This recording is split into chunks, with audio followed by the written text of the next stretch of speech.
അപ്പം അത് വെച്ച് കഴിഞ്ഞാൽ അത്രയും പവർഫുള്ളാണ് വിശ്വാസ പ്രമാണം.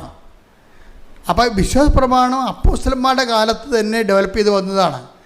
പിന്നീട് ആര്യനിസവും മോണോഫിസിസവും ഒക്കെ പോലെയുള്ള കുറച്ച് ഏകദൈവതാവാദമൊക്കെ കഴിഞ്ഞപ്പോഴാണ് അപ്പോസ്തലന്മാർ ഡെഫിനിഷൻ വെച്ചത്. അതിനെ ഡിഫൈൻ ചെയ്യാൻ വേണ്ടിയാണ് പിന്നീട് കുറച്ച് കാര്യങ്ങൾ കുർബാനയ്ക്ക് നമ്മൾ ഇരട്ടി പറയാൻ നമ്മുടെ വിശ്വാസ പ്രമാണം അല്ല കുർബാനയ്ക്ക് വായിക്കുന്നത്, അത് നൈസൈൻ ക്രീഡ വായിക്കുന്നത്. അപ്പം അതുകൊണ്ട് വിശ്വാസ പ്രമാണം വായിക്കുമ്പോൾ അത് പറയുമ്പോൾ അതിന് തക്ക പിതാവിനുള്ള സ്നേഹം ഉണ്ടാകണം. എന്താ കാര്യം? പിതാവാണ് ആദ്യത്തെ ആൾ അതിൻ്റെ അകത്ത്, അല്ലേ? വിശ്വപ്രമാണം ആകാശത്തിൻ്റെയും ഭൂമിയുടെയും സൃഷ്ടാവും സർവശക്തനുമായ പിതാവും ഞങ്ങൾ വിശ്വസിക്കുന്നു. കണ്ട, അതൊക്കെ പിതാവ് തന്നെ കണ്ടില്ലേ? ഇപ്പോൾ വിശ്വാസ പ്രമാണത്തിൻ്റെ പ്രശ്നം ഇതിൻ്റെ അകത്ത് പിതാവ് വരുന്നുണ്ട്, പുത്രൻ വരുന്നുണ്ട്, പരിശുദ്ധാത്മാവ് വരുന്നുണ്ട്. അതുകൊണ്ട് തന്നെ ഇതിൻ്റെ അടിത്തറ ഒരു വീട് കെട്ടണ മുമ്പ് അതിൻ്റെ വാനം കുഴിച്ച് നല്ല അടിത്തറ കിട്ടിയിട്ടാണ് നമ്മൾ അടുത്ത പ്രാർത്ഥന. അതുകൊണ്ട് ഉടമ്പടിയിൽ ആദ്യം വിശ്വാസ പ്രമാണം ചെല്ലണം നമ്മൾ, അല്ലേ? അത് കഴിഞ്ഞിട്ടാണ് 7 സ്വർഗസ്ഥനായതും 7 നന്മ നിറഞ്ഞവരെയും ചെല്ലണത്. ആദ്യം അടിത്തറ ഇടും. അടിത്തറ ഇടുമ്പോൾ ഉള്ള പ്രശ്നമെന്ന് പറയണത് വിശ്വാസ പ്രമാണം ചെല്ലുമ്പോൾ ദൈവം നിൻ്റെ മുഖത്ത് നോക്കിയിട്ട് പറയണ്ട, നീ ചെല്ലിയിട്ട് കാര്യമൊന്നുമില്ലെന്ന് ആദ്യമേ കയറി പറയുകയും ചെയ്യും. അതാണ് കുഴപ്പം. നിത്യത വരെ പോകേണ്ട ഒരു യാത്രക്കാരിയാണ്, എന്നും ദൈവത്തിൻ്റെ കൂടെ ജീവിക്കേണ്ട ഒരാളാണ്. അത് ചെല്ലണമെന്ന് പറയുമ്പോൾ അതിൻ്റെ TMD ടൺ കണക്കിന് ഭാരമുള്ളതായി മാറും. അതുകൊണ്ട് എപ്പോഴും ദൈവവുമായിട്ടുള്ള എല്ലാ വിഷയത്തിലും പിതാവിനെ ചേർക്കേണ്ടി വരും, പുത്രനെ ചേർക്കേണ്ടി വരും, പരിശുദ്ധാത്മാവിനെ ചേർക്കേണ്ടി വരും.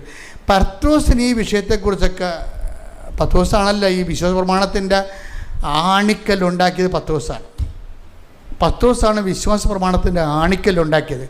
അങ്ങേക്കറിയാം, യോഹന്നാൻ അല്ല ശരിക്കും പറഞ്ഞാൽ, ഞങ്ങളും പത്രോസാ പറയണത്, ഞങ്ങളും അവൻ്റെ കൂടെ മറുരൂപം മലയിൽ ഉണ്ടായിരുന്ന ആളാണ്. അപ്പം രൂപാന്തരം എന്താണ്? 2 പത്രോസ് 1:17 പിതാവായ ദൈവത്തിൽ നിന്ന് കേട്ടോ പിതാവായ ദൈവത്തിൽ നിന്ന് ബഹുമാനവും മഹത്വവും അവൻ സ്വീകരിച്ചു. ഇവൻ എൻ്റെ പ്രിയപുത്രൻ, ഇവനിൽ ഞാൻ പ്രസാദിച്ചിരിക്കുന്നു. പത്രോസ് എന്താണ് കണ്ടത്? പിതാവായ ദൈവത്തിൽ നിന്ന് പറഞ്ഞേ, പിതാവായ ദൈവത്തിൽ നിന്ന് മഹത്വവും ബഹുമാനവും അവൻ സ്വീകരിച്ചു. ഈശോ സ്വീകരിച്ചു. പറഞ്ഞോളൂ. ഇവൻ എൻ്റെ പ്രിയപുത്രൻ, ഇവനിൽ ഞാൻ പ്രസാദിച്ചിരിക്കുന്നു എന്ന സ്വരം മഹിമ പ്രാഭവത്തിൽ നിന്ന് അവന്റെ അടുത്ത് വരികയും ചെയ്തു. അപ്പോൾ ഇത് പത്രോസ് നേരിട്ട് കണ്ടതാണ്. കാര്യം കർത്താവിൻ്റെ മഹത്വം മുഴുവൻ ഏകജാതൻ്റെ മഹത്വമാണ്. പിതാവായ ദൈവത്തിൻ്റെ മഹത്വം ഈശോയിലേക്ക് വന്നതാണെന്ന് കണ്ടു. ഈശോയിലേക്ക് വന്നത് കൊണ്ടാണ് പത്രോസ് പിന്നീട് രക്ഷയുടെ ഫോർമുല ഉണ്ടാക്കിയപ്പോൾ പത്രോസ് പറഞ്ഞത്, മറ്റൊരുവരിലും ഇനി രക്ഷയില്ല. കാര്യം മഹത്വം ഞങ്ങൾ കണ്ടത് ഇവൻ്റെ അടുത്തേക്ക് വരണമാണ് കണ്ടത്. പിതാവായ ദൈവത്തിൻ്റെ മഹത്വം ഇവൻ്റെ അടുത്തേക്ക് വരുന്നതാണ് ഞങ്ങൾ കണ്ടത്. വേറെ ആരുടെ അടുത്തേക്ക് വന്നിട്ടില്ല, വന്ന ചരിത്രവുമില്ല. അപ്പം അതുകൊണ്ട് ഇവനാണ് ദൈവത്തിൻ്റെ സ്വീകാര്യൻ. കാര്യം ഇവന് പ്രസാദിച്ചിരിക്കണം എന്നല്ലേ പറയണത്.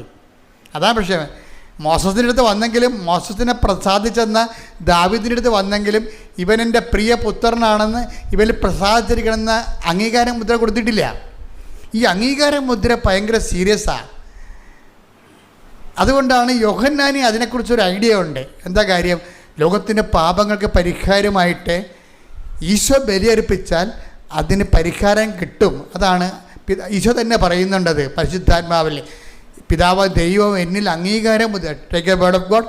യോഹന്നാൻ 6:27 നശ്വരമായ അപ്പത്തിനു വേണ്ടി അധ്വാനിക്കാതെ. ഇതാ വിഷയം നോക്കിയേ, നിത്യതയുമായി ബന്ധപ്പെട്ട വിഷയം വരണത്. നശ്വരമായ അപ്പത്തിന് വേണ്ടി അധ്വാനിക്കാതെ മനുഷ്യപുത്രൻ തരുന്ന നിത്യജീവന്റെ അനശ്വരമായ അപ്പത്തിനു വേണ്ടി അധ്വാനിക്കുവിൻ. എന്തെന്നാൽ പിതാവായ ദൈവം അവന്റെ മേൽ അംഗീകാര മുദ്ര വച്ചിരിക്കുന്നു. അനശ്വരമായ അപ്പത്തിന് വേണ്ടി, നിത്യതയ്ക്ക് വേണ്ടി അന്വേഷിക്കുന്നവന് ഈശോയാണ് അംഗീകാര മുദ്രയുള്ള ഒരേ ഒരു രക്ഷകൻ.